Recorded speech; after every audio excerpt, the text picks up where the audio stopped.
Hello guys, eto po ang lola nyo at may lakad na naman. Tumawag ang kapatid ko. Ang sabi niya, pupunta raw siya dito sa isang kapatid kong panganay para mag-ukay-ukay dahil nga marami silang mga damit na luma at mga damit na galing Hong Kong. Naka-stock lang sa bahay ng aking nanay. Kaya ang sabi nila, pupunta ako at para naman daw bumili ako. Kaya nga eto, napasagsag ako kahit wala akong sasakyan guys. Nagbiyahe na lamang ako. Dahil nga sa tagal ng panahon na hindi ako guys nagbibiyahe, hindi na ako sanay sumakay sa mga pampasaherong jeep at tricycle. Pero dahil nga gusto ko makita at makasama yung mga kapatid ko dito sa ukay-ukay, nagtry po ako at awa ng Diyos ako'y nakarating naman po ng maayos dito sa bahay ng kapatid ko. Actually guys, malapit lang naman ito sa bahay ko. Siguro mga 30 minutes kung walang traffic guys. At eto, dumating na nga po ako at nakita ko na maraming ang mga damit na nakatambak dito. Halos mga bago pa ang iba guys at napakagaganda ng mga style. Dahil nga ang mga damit na ito ay galing sa Hong Kong. Ang kapatid ko nga pala ay nagtatrabaho sa Hong Kong at ang mga pinaglumaan ng kanyang mga alaga ay nandito at binebenta niya. Meron nga mga stop toys din guys at napakamura. Isipin nyo guys, napakaganda ng mga laruan na ito at hindi pa gamit yung iba. Kaya nga itong aking apo ay talaga naman tuwan at ang sabi, bilhan ko raw siya nito. Katuwa naman guys, meron akong nabiling mga ilang damit at pag-uwi ko nga ng bahay, nag-umpisa na akong mag-asikaso ng pagkain ko guys dahil nga meron akong mga nabiling prutas sa palengke ng umaga pa.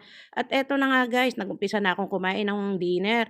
Papaya nga lang pala guys ang aking kakainin dahil nga ang pinya ay masama pagka may acidics lalo na sa gabi guys. Ang papaya ay napakasustansya at safe na safe para sa ating kalusugan at dahil nga napakamura ng papaya sa Pilipinas kaya guys, talagang ako'y nagsawa at talaga naman nag-enjoy ako sa pagkain ng prutas. Iisip ko nga guys na pagbalik ko sa abroad magdala ako ng papaya kahit na hilaw para makatipid naman guys ako ng pagbili ng prutas kahit na mga 3 o 4 na araw. Kaya nga, susulit ko na ang mga moments na ganito guys. Papaya guys. Eto nga pala yung pinya na nabili ko guys. Alam niyo ba na ang isang pirasong pinya ay nagkakahalaga ng 70 pesos? Sa tingin ko guys, mura na siya. Kasi nagbabase ako sa presyo sa abroad guys, pero ewan ko lang sa ating mga kapwa Pilipino nasa Pilipinas kung ito ba ay mura talaga. At dahil nga hindi ko na siya makakain guys at hindi naman siya kakasya sa rep, kailangang hiwain ko na siya at ilagay sa isang Tupperware para bukas naman siya kainin.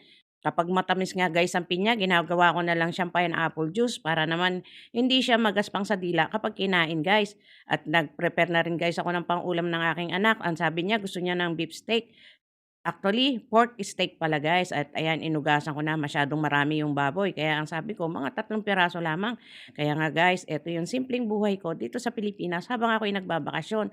Siyempre buhay, ay buhay kusinera at buhay tulong na din. Kaya guys, maraming